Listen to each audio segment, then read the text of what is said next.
Hey everyone, welcome to the South Campus Show. Thanks for joining in another week. It was sunny and looks gray out there. Might get snow, who knows. Arlo and I glad to be here, and our guest today is Father Tony Vanderloop from Guardian Angels in Chaska. Welcome, Tony. Thanks, Bob. Yeah, good to have you here. Absolutely. Fun, Bob. So, I was, Tony, we're talking, there's no wrong way to do this show because it's pretty spontaneous. As our little interview is going to be, just been doing this with different priests, pastors around the area, our Deanery 10, and it's fun to get to know you guys. But where are you from originally? Well, I grew up in Elk River, so, and the Twin Cities all my life. The first 9 years of my life, I grew up in Bloomington, and then we moved to Elk River when I was in third grade. Okay. So Through high school? through high school. Yeah. Elk River High School? Yeah. All right. We're lucky to have you at the Archdiocese of St. Paul, Minneapolis, because that sure. Elk River is St. Cloud Diocese. Yeah. Well, I always gravitated towards the Twin Cities. With college, I went to the University of Minnesota, and Okay. I got a degree in chemical engineering of all things before I entered the seminary. So, Wow. yeah, quite a piece of work before, for not using it. But You would actually have to study for that major. I think so. Wow. Yeah. So you had a work career before you went in the sem? Am I correct on that? I did, yeah. It was about 4.5 years after I graduated at the U of M there, and I never really did get established too much in the field of chemical engineering. Firms that need a chemical engineer, but I had a couple of jobs, and it was good while it lasted. But God had another plan. Okay, tell me about that plan. How the seed get planted? I had a friend in my chemical engineering class, and his name was Tom, and he was someone who really took his faith seriously, and he was part of an evangelical Protestant group called Campus Crusade for Christ. And he started talking to me about his faith, and at the time, yes, it was out of the blue, but I think the grace of God was with me because I listened to him and I listened to what he had to say. And he invited me to pray to receive Christ, so to speak, and I did that, as a good Catholic would. But I started taking part in his Bible study, and also there was a group of people involved with Campus Crusade for Christ that met on campus every Thursday night at the Student Center, and I just got the impression that these were people that just wanted to follow the Lord and had fun doing it, and it was a pretty exciting time in life. Well, then after I graduated, I thought, I could see God calling me to some type of really dedicated ministry, and so I, in a casual way, I guess you could say, I thought about the Peace Corps. I thought about lots of religious orders,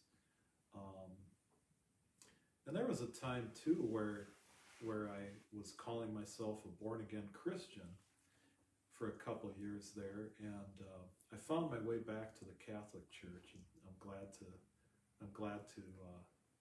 be back, And I just thought, God did a good thing in my life in that experience, and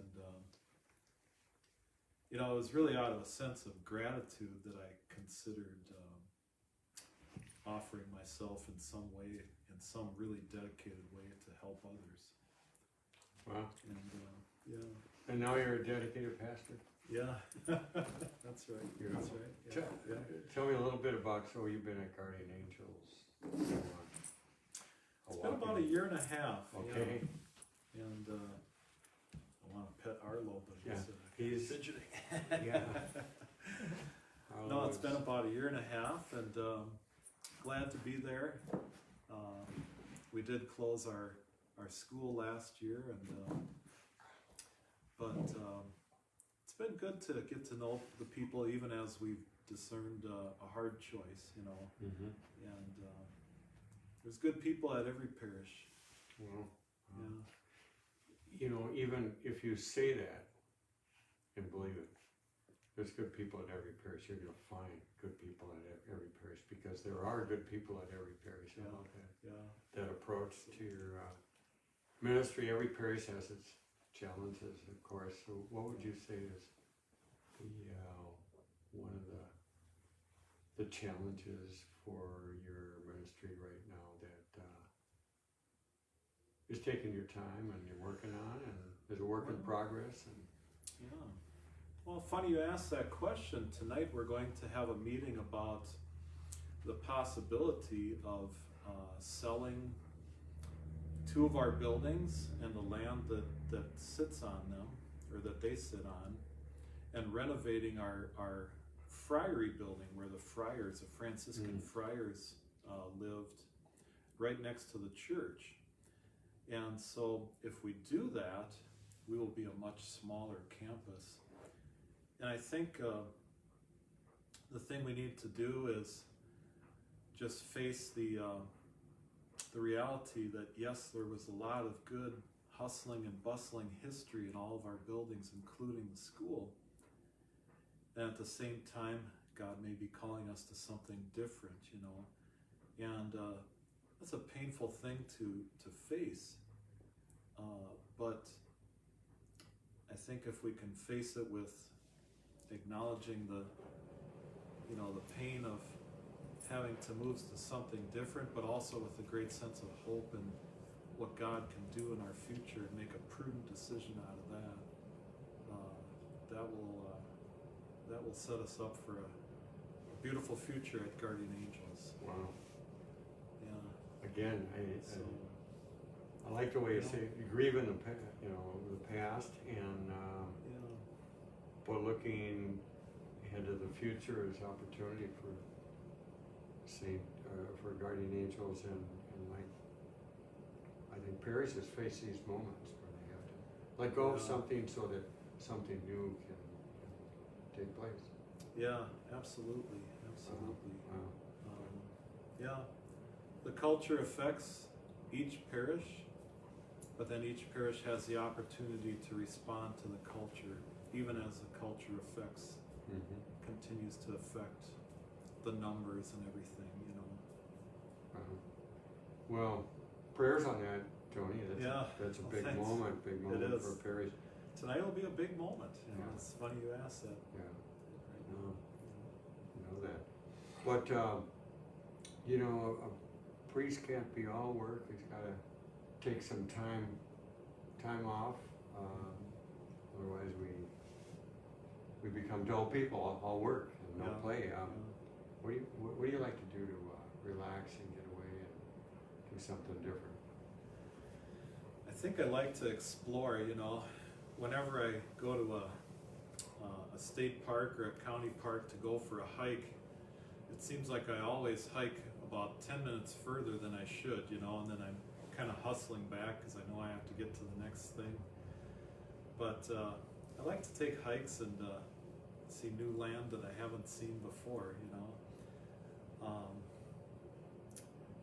Once I took a vacation to Death Valley in July, because I just wanted to see what it would be like to be in the desert, heat, you know. But there are some interesting places, and you would go by car and stop at this point of interest and that point of interest, and I actually did that alone because I knew no one else would go with me, you know. But I also visited. No takers on that one. Yeah, right. Hey, I'm going to Death Valley. Yeah, right. Loads of fun. I did see Sequoia and Yosemite as well. I flew into Las Vegas and kind of did a loop there through the Sierras. Wow. But yeah, So what the temperature hit it about did. midday? It did hit 120 at one point on the car thermometer. Okay. I always had a backpack with water and a little spigot, you know. And,